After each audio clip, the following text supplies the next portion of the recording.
this afternoon here.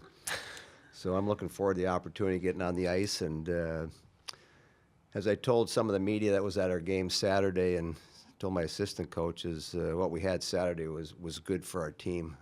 You can't duplicate those type of situations in playing a game, and especially with the young team. This is going to be, without a doubt, my youngest team since I've been here.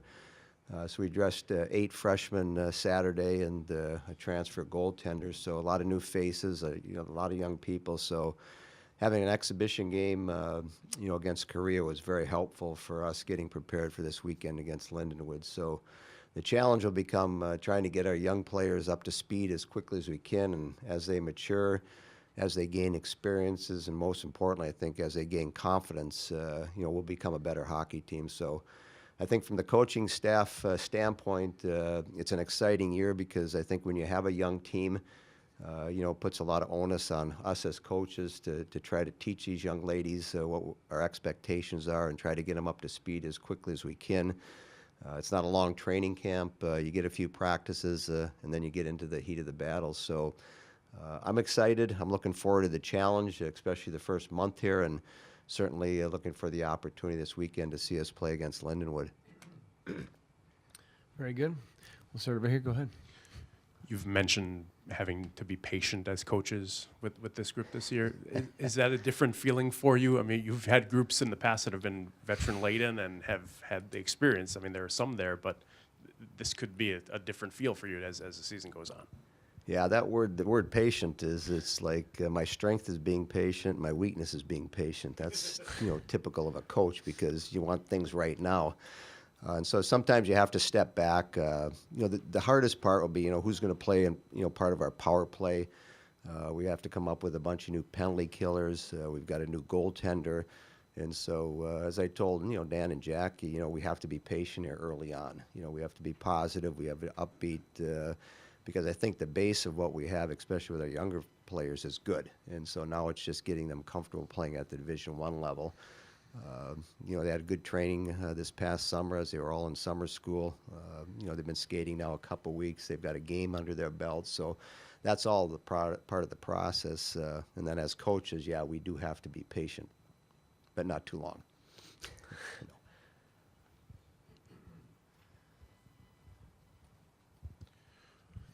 What can your veterans do to help that along? And what do you need them to do this season to help that really large younger group become skilled quickly?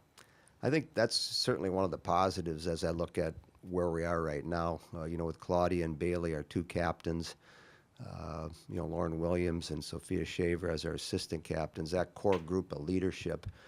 They've been through a bunch of things, both on and off the ice. I think the way they were able to connect with the players this summer, the one thing we have right now is great chemistry. And if you're at the starting gate and you have people that get along, they have good work habits, everybody understands, what the coaches expect from the players on a daily basis, especially at practice, we're in a good position. And I think as we play games and as we run into adversities, they're going to be leaned on to calm the freshmen down and keep everybody focused on what the details are, and we'll make mistakes, we'll have hiccups here and there, but I think the seniors and certainly our captains are going to do a real good job this year of bringing and connecting the players to what we want.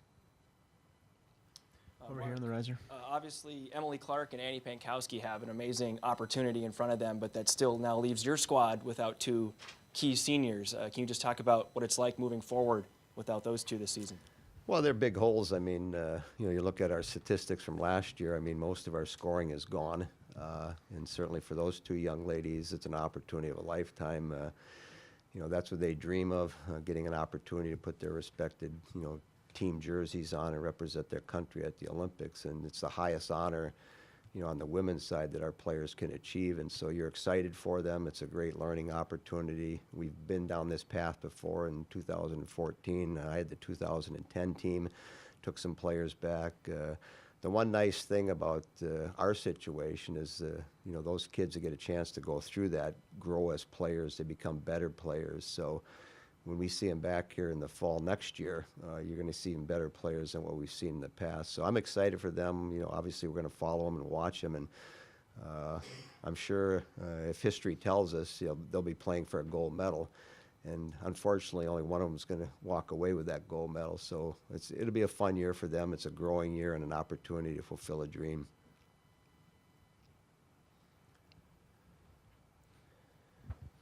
You've got goalies that are trying to replace one of the greatest goalies in the game.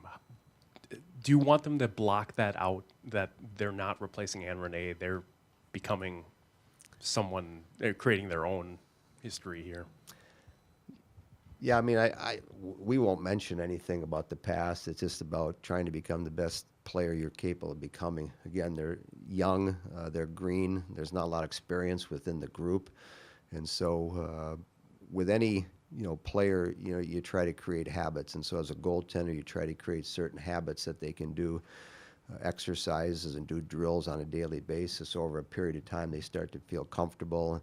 And if they put the work in, then their confidence, should certainly increase as they go through the season. And I think as we get games in and they get experience, we'll see that. And so the hard part, for us and certainly for them is, what's the early part going to look like? And what we've seen in practice up to this point and what we'll see in the next 3 or 4 days, hopefully it'll increase. And then when we get done with this weekend, we'll have some really, some good information on how we move forward. The big thing is it's a learning process for everybody. And the whole thing is to try to make strides every day. You get tested on the weekend and you get games and competition, and that's outstanding because you come back Monday and know what you need to work on.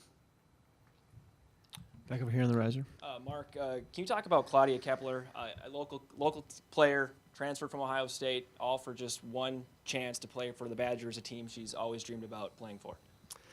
Well, I think, her being named captain and one of our captains, having sat out a redshirt year and a year that, with the transfer there, speaks volumes of, the character she has and what her, players think of her and how much they respect her. I mean, it's a big honor having not played here before and now going to be a captain of our team.